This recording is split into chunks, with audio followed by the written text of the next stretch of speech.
আসসালামু আলাইকুম। এই মাছ ভাজির শব্দটা না শুনতে অনেক ভালো লাগে আমার কাছে।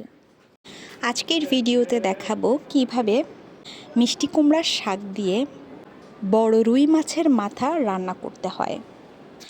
এই জন্য প্রথমে পেঁয়াজগুলো আলতো করে ভেজে নিতে হবে।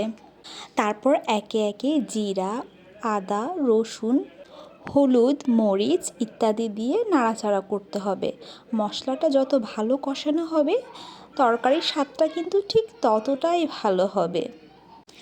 এরপরে আমরা আবারও ভাজা মাছগুলো সুন্দর করে দিয়ে দিব পানির ভেতর, যেটাকে আমরা আসলে ঝোল বলে থাকি।